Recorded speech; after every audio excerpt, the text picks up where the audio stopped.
Antes de sentar, abra comigo a palavra do Senhor em 1 Pedro, capítulo 2.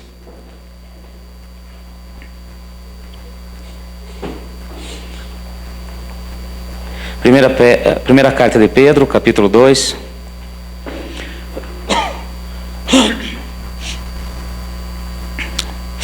As cartas de Pedro estão lá no finalzinho da sua Bíblia. Acharam aí? Amém?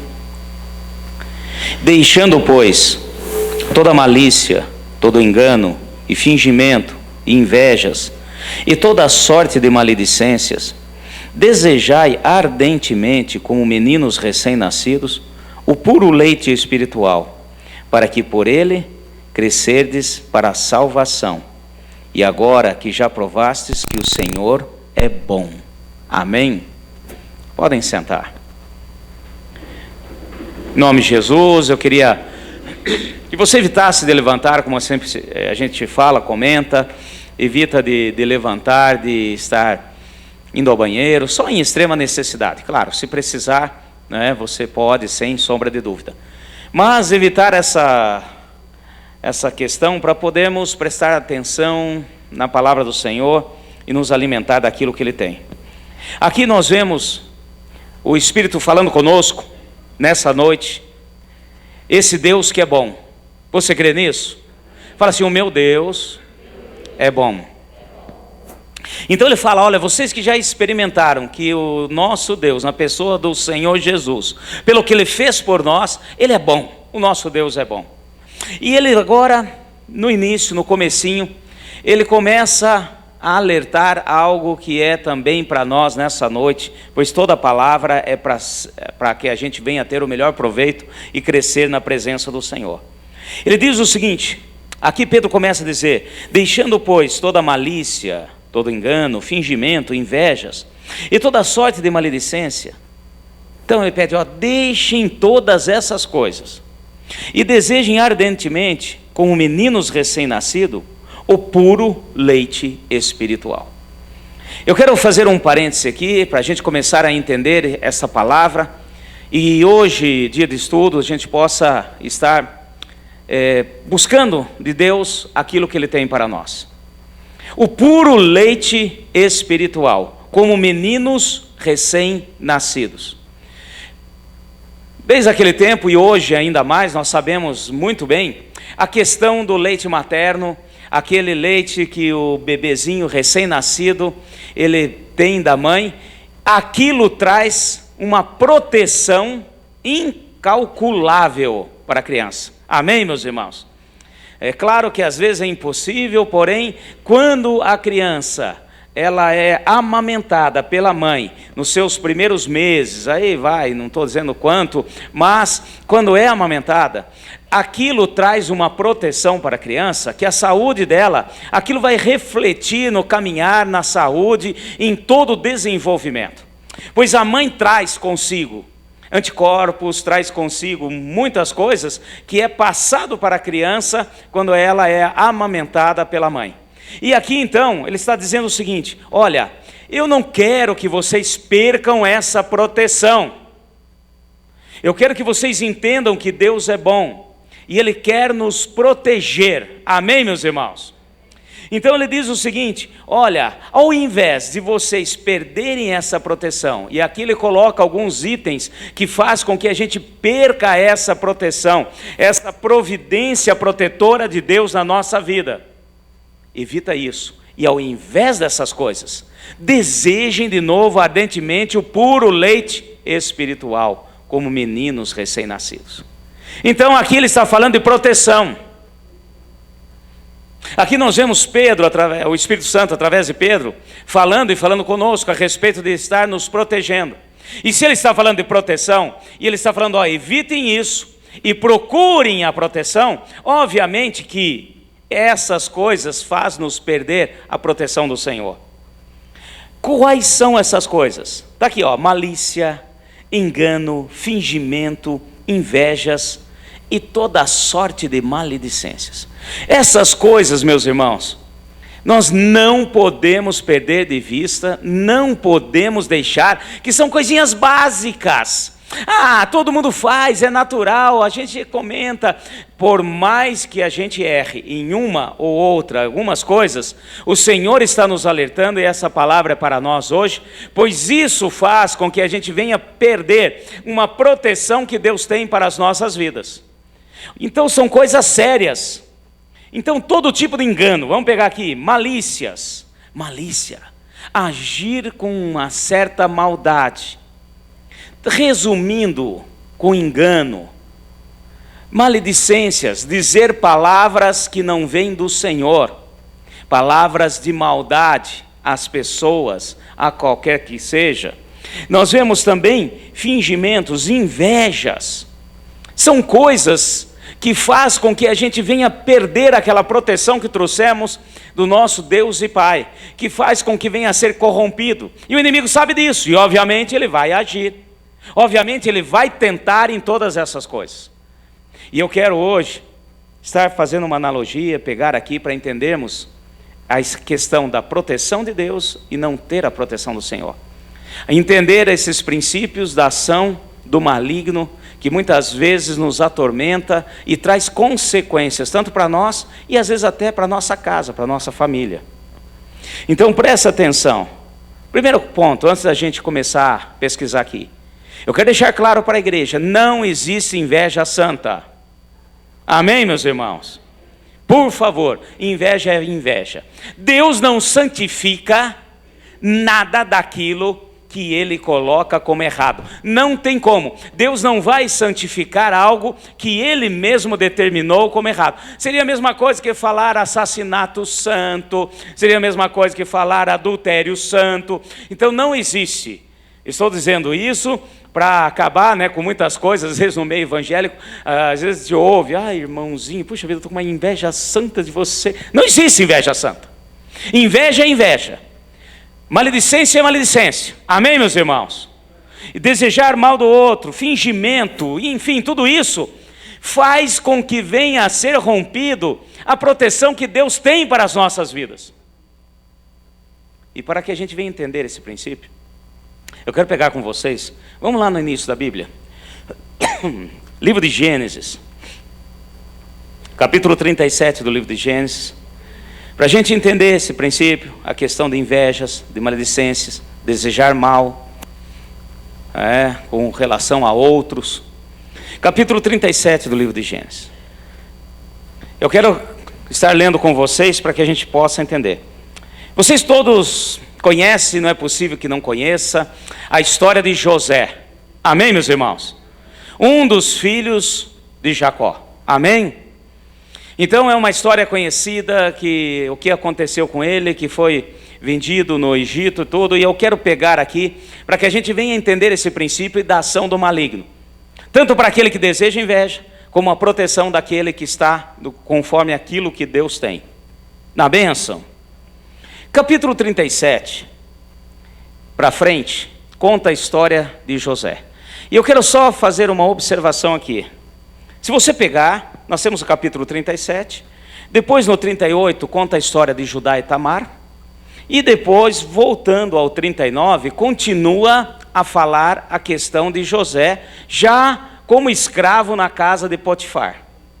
Então nós vemos no capítulo 36, os irmãos arquitetando para vender ele, por causa de inveja, por causa de pensamentos maldosos.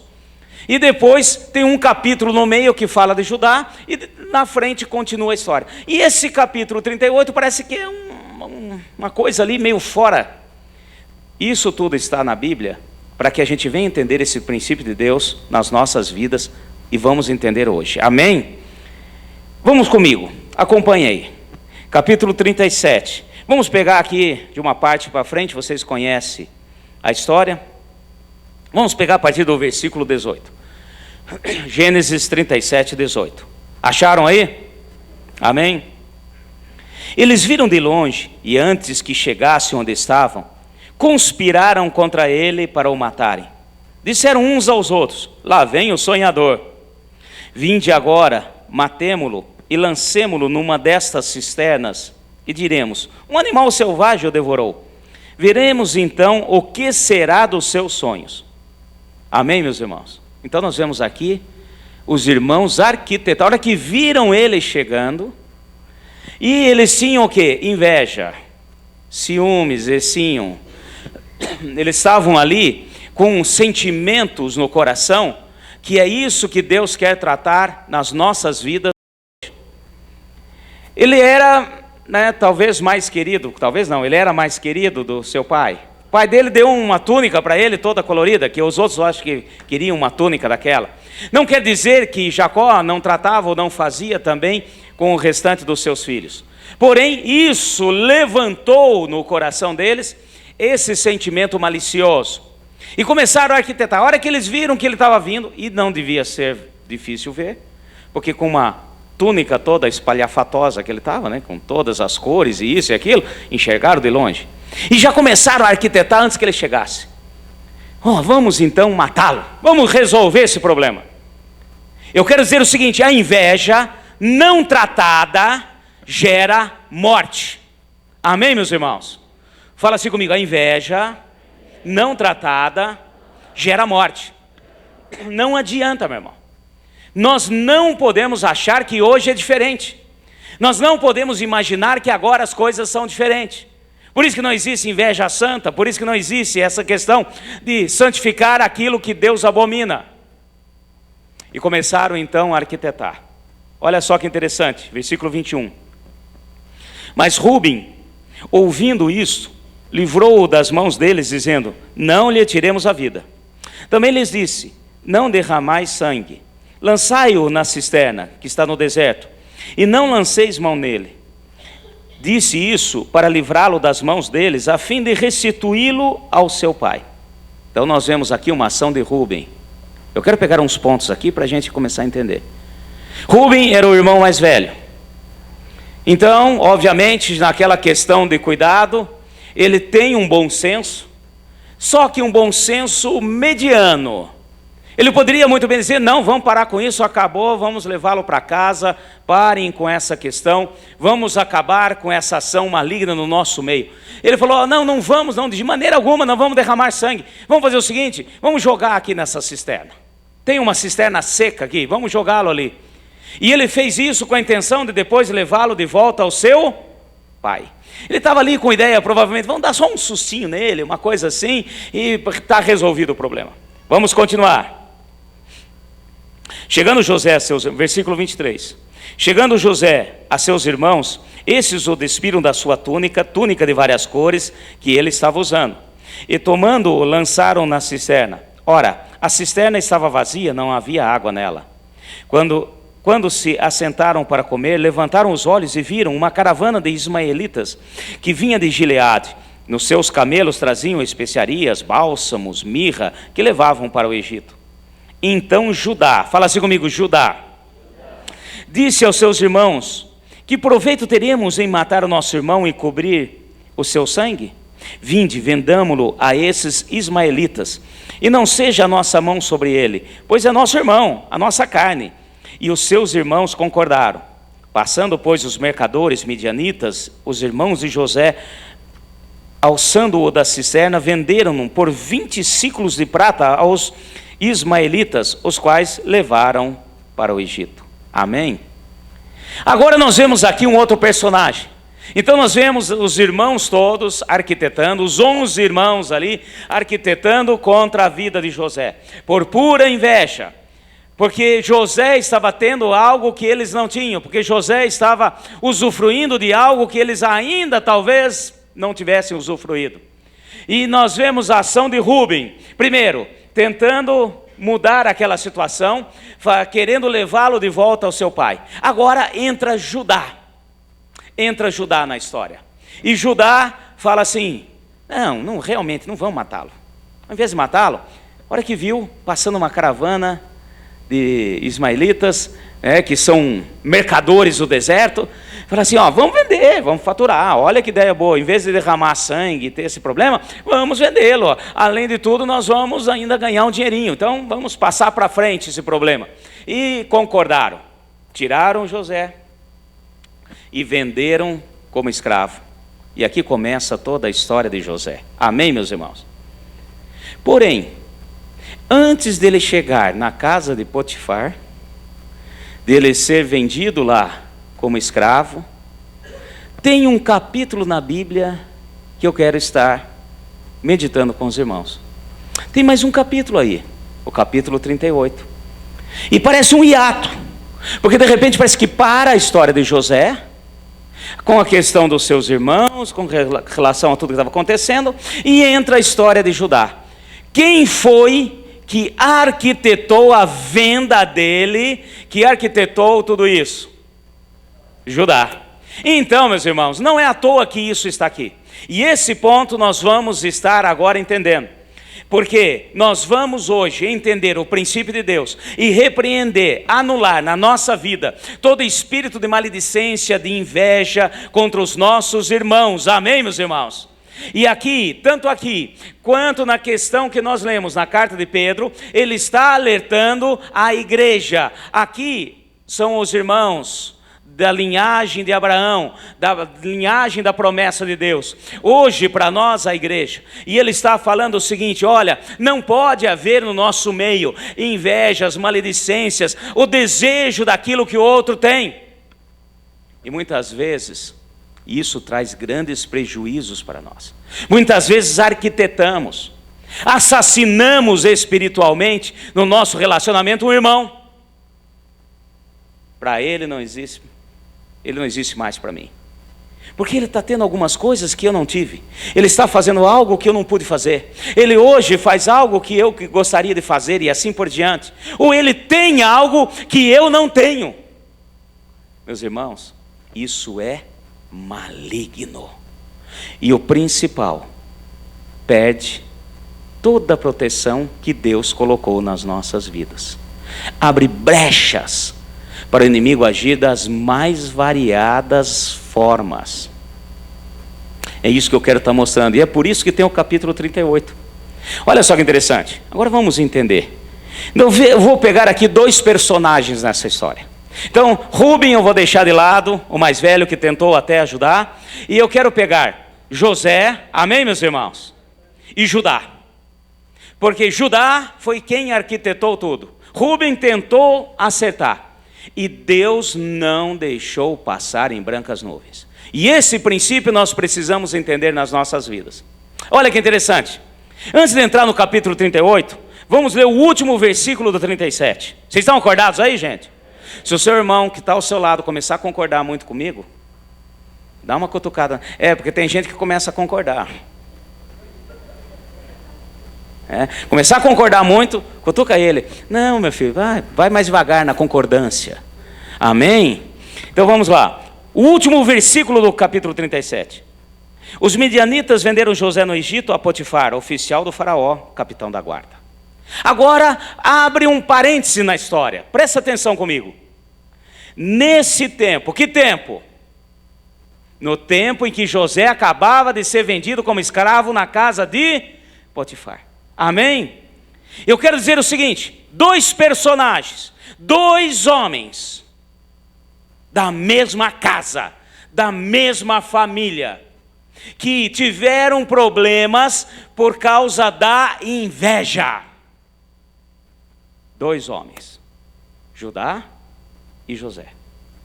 Porém nós vemos a mão do Senhor sobre um e a falta de proteção do Senhor sobre o outro.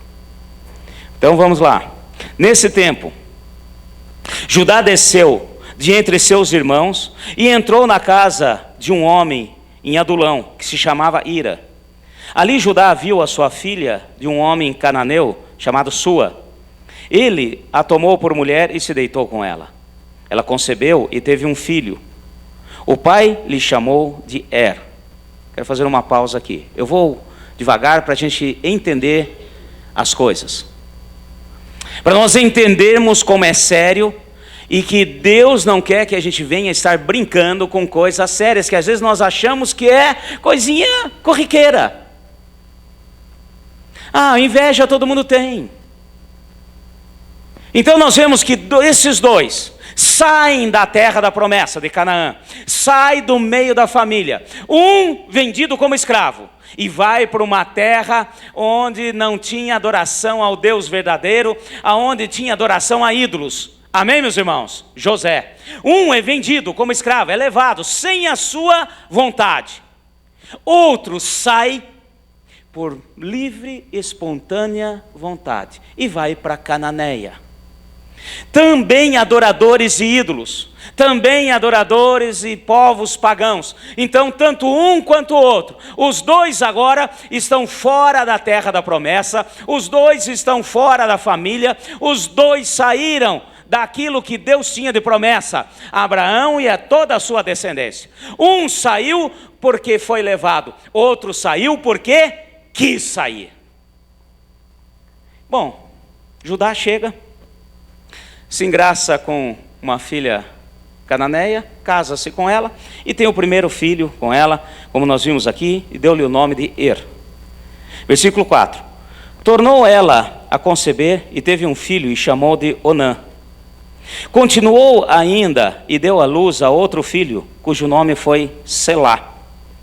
Foi em Quezib que lhe deu a luz. Olha que interessante, eu falo sempre, eu gosto dos detalhes da palavra. Amém, meus irmãos? É interessante. Quezib, em hebraico, quer dizer o seguinte: Quezib, essa cidade, não é à toa que colocaram o nome dessa cidade aqui. Quezib quer dizer engano. Quezib quer dizer trapacear, enganar. E justamente nessa cidade, Judá foi para lá.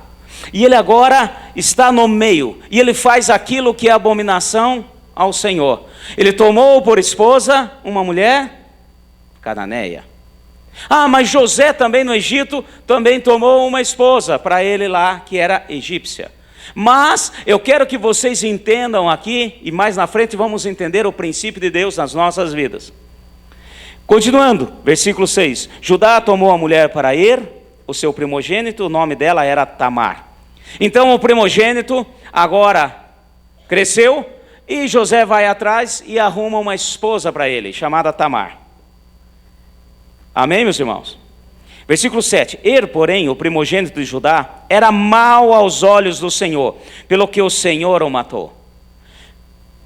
E olha, o filho primogênito mais velho era mau aos olhos do Senhor.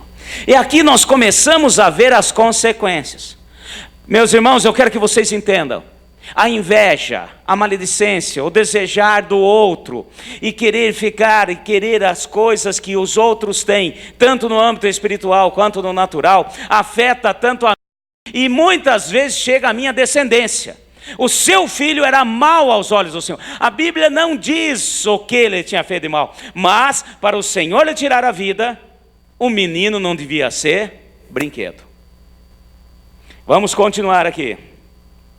Então disse Judá a Onã: deita com a mulher do teu irmão, e cumprindo-lhe o dever de cunhado, suscita descendência para o teu irmão. Essa lei era a lei do liverato. Existe praticamente em toda aquela região. Se a mulher ficasse viúva e não tivesse descendente, porque a descendência lhe garantiria também o sustento na velhice, etc. Então, o irmão pegava e iria dar a descendência. Vamos continuar aqui. Isso aqui é uma questão de como que acontecia na época. Versículo 9. Onã, porém, sabia que a descendência não seria dele, de modo que sempre que deitava com mulheres do seu irmão, derramava o sêmen na terra para não dar a descendência ao seu irmão. Versículo 10. O que ele fazia era mal aos olhos do Senhor, pelo que também o Senhor Agora vai o segundo filho. Olha só, Judá, agora fora da sua terra, numa terra estranha, de adoradores a deuses estranhos, casou com uma mulher daquela região, e agora pede o segundo filho. Vamos continuando aqui. Versículo 11. Então disse Judá a Tamar, sua nora: permanece viúva em casa de teu pai, até que Selá, meu filho, venha a ser homem. Pois pensava, para que não morra também esse como seus irmãos. Assim se foi Tamar e morou na casa de seu pai. A lei dizia naquele tempo, se por acaso a mulher que ficou viúva, ela tivesse na família irmãos que pudessem gerar descendentes para ela teria que usar isso, senão ela ficaria viúva. Ou seja, ela não poderia casar novamente. Preste atenção numa coisa. Aquele tempo, e hoje, às vezes em alguns lugares, a viúva, ela usava uma roupa especial, em que era identificada em todos os lugares. Ela vestia-se totalmente de preto. Acho que vocês já viram isso. Existe na Europa, em alguns lugares da Europa, que até hoje, as viúvas, às vezes o marido já morreu há não sei quanto tempo, e estão vestidas de preto dos pés à cabeça. Então isso era um sinal de que eu estou na minha viuvez, e que estou ali, né, naquela condição, e não quero sair dessa condição. Então ele falou, olha, então você volta para casa do seu pai, porque o meu filho mais novo ainda não pode casar. Então você vai lá, você fica na sua viuvez, que depois nós vamos resolver esse problema. Porém, havia a possibilidade de resolver, porque se não tivesse mais irmãos do seu marido, ela estaria livre da viuvez. Amém, meus irmãos? Estou falando aqui para a gente entender como que funcionava na época. Vamos continuando, versículo 12. Depois de muito tempo, morreu a filha de sua, mulher de Judá. Depois de consolado, Judá subiu aos tosqueadores de suas ovelhas, em Tima e Ira, seu amigo Adulamita. E avisaram a Tamar, dizendo, o teu sogro sobe a Tina, para os tosquear as ovelhas. Então ela se despiu dos vestidos da sua viuvez, e se cobriu com o véu para se disfarçar, e assentou-se na entrada de Enaim, no caminho de Tina, pois via que Selá já era homem, e ela não lhe fora dada por mulher. Vendo-a Judá, teve por prostituta, pois ela havia coberto o rosto. Vamos fazer uma pausa aqui. Vamos entender todos esses princípios. Esse povo, eles tinham um costume, eles tinham uma adoração à deusa da fertilidade. E na época de tosquear ovelhas, era a época de adoração à deusa da fertilidade. E a deusa da fertilidade, ela tinha as prostitutas cultuais, diferente das outras prostitutas, vamos pôr assim. Então as prostitutas cultuais, elas tinham também uma roupa, uma veste, fala assim comigo, uma veste, que identificava como prostituta cultual. Ou seja, os homens, principalmente na festa da fertilidade, eles iam procurá-las achando que estavam adorando a deusa da fertilidade. E essa prostituta, ela tinha uma roupa característica dela, e ela não mostrava o rosto, ela ficava com o rosto coberto. Então eram sacerdotisas cultuais. Amém, meus irmãos? O que Tamar fez? Ela pegou, tirou a roupa da viuvez. Fala assim comigo, vestes. Presta atenção nesses detalhes, porque isso é importante para entendermos a palavra do Senhor. E pega e põe as vestes de prostituta cultual. E fica esperando Judá passar ali. Agora, mais um ponto. Judá está no meio dos cananeus. Amém, meus irmãos? E olha só, e José também estava no meio do povo egípcio. Olha a diferença de ter a proteção de Deus e não ter a proteção de Deus. José, apesar de estar lá, ele nunca deixou de entender o princípio de Deus falar com ele e de estar com um único Deus, e não se deixou contaminar pelos deuses egípcios. Agora Judá já estava contaminado, tanto que a hora que ele veio para a festa dos tosqueadores, a hora que ele subiu, ele viu a prostituta ali e falou assim, é a hora de eu cultuar a deusa da fertilidade. Vamos continuando aqui, versículo 15. Vendo-a Judá, teve por prostituta, pois ela havia coberto o seu rosto. Não percebendo que era sua nora, ele se dirigiu a ela no caminho e lhe disse, vem, deixa-me dormir contigo. E ela perguntou, que darás para dormires comigo? Disse ele, eu te enviarei um cabrito do rebanho. Perguntou ela, dar-me-ás penhor até que envie? Respondeu ele: o penhor que penhor te darei? Disse ela: o teu selo, o seu cordão, o seu cajado que está na sua mão. Pois ele lhes deu e dormiu com ela, e ela concebeu dele. Amém?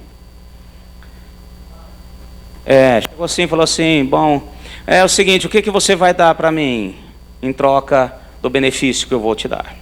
De adoração a Deus. Eu te dou um cabrito. Não, ótimo, cadê o cabrito? Está lá em casa. Não, então é o seguinte, o que você me dá por penhor? Falou: eu quero que você me dê o seu selo. O selo mostra quem era a pessoa. O selo é um anel de selar. Amém, meus irmãos? Mostra a descendência, mostra de onde ele veio, a casa, a família.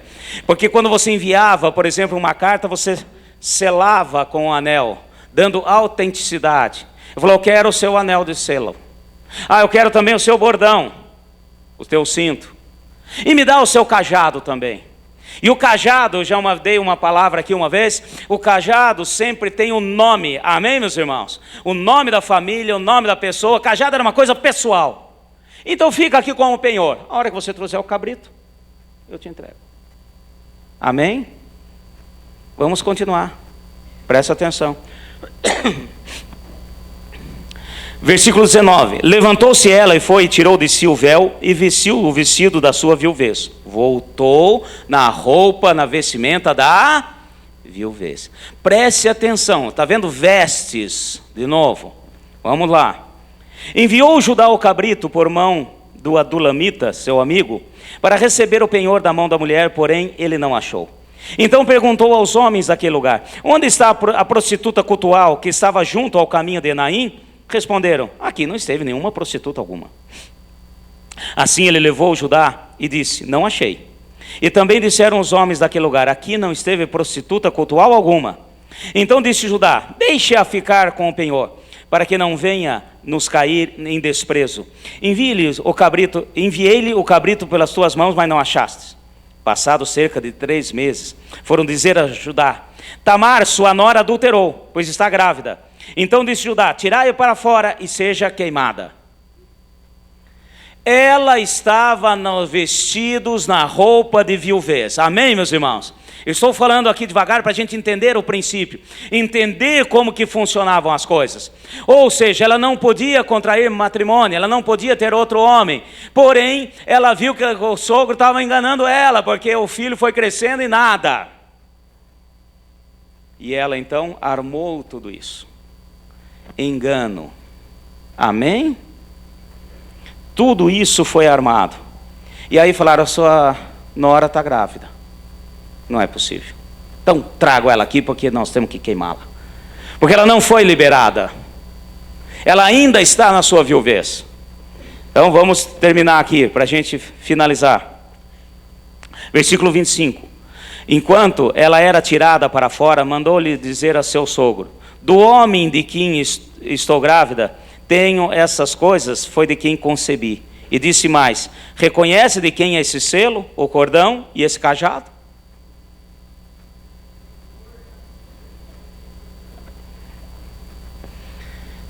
Ela saiu e falou assim: eu estou grávida realmente, mas do homem de quem eu concebi, é dono desse anel, jogou lá, é dono desse cordão, é dono desse cajado. Alguém conhece? Sabe quem é? Mas eu estou dizendo aqui, meus irmãos, o seguinte: presta atenção numa coisa. Da mesma maneira que Judá arquitetou contra José por causa das vestes coloridas de José, o inimigo usou das vestes. Vestes, meus irmãos, na palavra identifica a pessoa. Vestes identifica quem você é. Amém? Por isso que a palavra diz que nós viremos receber vestes brancas, para ser identificado como filhos do Deus Altíssimo. Então nós vemos aqui toda a consequência. Nós vemos aqui o seguinte: os dois, tanto José quanto Judá, saíram da sua terra, saíram da sua parentela, saíram da proteção que Deus tinha da aliança.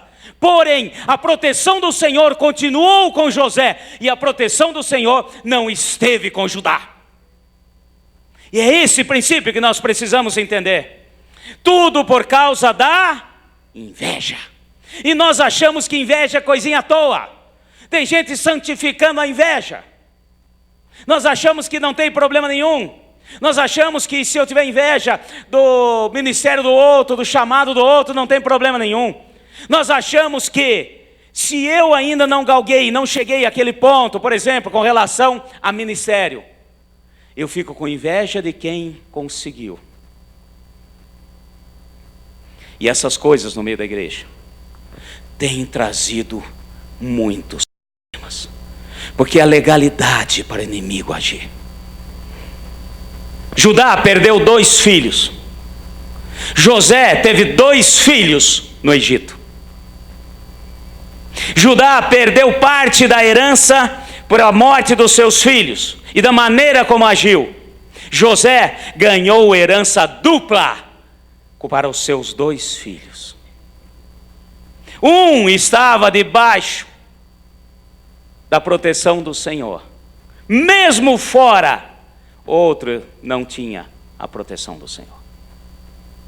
Por isso que Pedro nos diz, o Espírito através de Pedro: largue a inveja, a maledicência, o desejo errado com relação aos outros, e volte a ter vontade do puro leite materno de criança recém-nascida. Amém? O que ele está falando é o seguinte: tira isso, porque isso perde a sua proteção, e vai atrás daquilo que te dá a proteção, aonde você for, aonde você estiver. Amém, meus irmãos? Olha só que interessante, olha a mão do Senhor, rapidinho, um pouquinho mais à frente. Vocês conhecem, agora vamos no capítulo 45. Então nós vemos que a história começou com José, de repente faz um hiato aqui, para falar de Judá, e depois volta contando a história de José. Olha só que interessante, capítulo 45, versículo 7.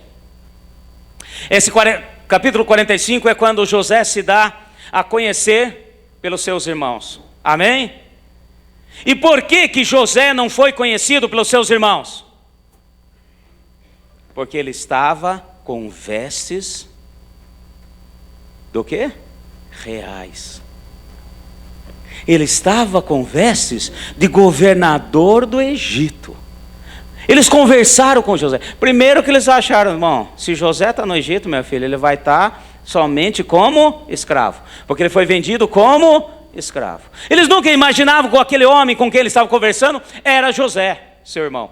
Aí de repente ele tira tudo aquilo, ele tira tudo e se mostra a conhecer aos seus irmãos. E olha só que interessante, versículo 7 do capítulo 45, preste atenção: pelo que Deus me enviou adiante de vós, a fim de conservar a vossa sucessão na terra. Fala assim: vossa sucessão na terra, e para guardar-vos em vida por um grande livramento. Aquilo que era problema, Deus transformou em bênção. Aquele que foi, vamos supor assim, como é que eu vou explicar? Foi o pivô de toda a inveja, foi usado por Deus, protegido pelo Senhor, e ainda Deus usou da situação para que vidas venham ser salvas. Amém, meus irmãos? E esses princípios nós temos que entender. Hoje, em nome de Jesus, nós precisamos repreender tudo isso. E às vezes é tão sorrateiramente, vai entrando assim de uma maneira, a famosa iniquidade. Eu não consigo tal coisa, aí eu tenho inveja de quem conseguiu. Eu não tenho tal coisa e tenho inveja de quem tem. Isso, meus irmãos, temos que abolir, clamar a misericórdia do Senhor, para ser tirado da nossa vida, porque traz consequência, tanto para nós, como para nossa descendência. Judá teve que se reconciliar com Deus. Ele voltou para a casa do seu pai, como diz o ditado, com uma mão para frente e outra para trás. José voltou para a casa do seu pai com tudo aquilo que tinha de honra aqui na terra. Olha a diferença. Fala assim: o meu Deus me protege. Amém, meus irmãos? E nós não podemos perder o foco daquilo que tenta roubar essa proteção do Senhor nas nossas vidas. E um deles, tem outras coisas, outro dia eu vou estar explicando, mas um deles é a famosa inveja. E nós vamos repreender, independente da situação. Nós temos que crer, saber em quem nós temos crido. Quem recebe o alimento espiritual sabe em quem tem crido. Amém? Nós vemos uma palavra em 2 Timóteo, capítulo 1. Não precisa nem abrir agora, depois você vê em casa. Lá no versículo 12, nós vemos Paulo dizendo a Timóteo, seu filho na fé. Porque estavam todos falando: poxa, mas Paulo está preso, está numa situação difícil. Olha só, cadê o Deus dele? Cadê? Paulo fala: não se preocupe, Timóteo. Não se preocupe pela minha situação que estou passando agora. Eu sei em quem tenho crido. Amém, meus irmãos? José passou por várias situações difíceis. Ele não chegou no Egito e já foi e tornou-se primeiro-ministro. Foi assim? Não. Ele passou por vários momentos difíceis. Porém, ele tinha a proteção do Senhor e ele tinha na sua boca algo que é importante para nós. Fala assim: eu sei em quem eu tenho crido. Amém, meus irmãos? E se vier no seu coração sentimento de inveja, de maledicência, com relação com qualquer pessoa que seja, nós vamos repreender e arrancar do nosso meio, porque as consequências são sérias. São sérias. Judá perdeu 2 filhos. José ganhou 2 filhos. Judá teve que se reconciliar. É claro que Deus é misericordioso. Reconciliou com Judá. Tanto que da descendência de Judá veio Davi, e de Davi veio o Senhor Jesus. Amém? E Deus também fez isso para mostrar que Ele é misericordioso. E nós precisamos entender esse princípio. E hoje nós vamos repreender. Volta lá em 1 Pedro para nós encerrarmos. Entender esse princípio da palavra do Senhor. O pessoal do louvor pode subir. 1 Pedro capítulo 2. Deixando, pois, fala assim: deixando, pois, toda malícia, todo engano, todo fingimento, toda inveja e toda sorte de maledicência. Amém, meus irmãos? Isso aqui tudo resume-se em inveja, isso tudo resume em desejo da carne somente. Fica em pé, para que possamos orar ao Senhor, repreendendo todo o mal e toda artimanha. As mesmas vestes que Judá jogou um sangue, rasgou para dizer que tinha um animal atacado José. Através das vestes, ele foi enganado, ele foi ludibriado, ele foi levado à extrema nudez diante de todos. A inveja é maligna. Aquele que tem desejo no coração de inveja sempre trará consequências malignas para a sua vida e pode chegar à descendência.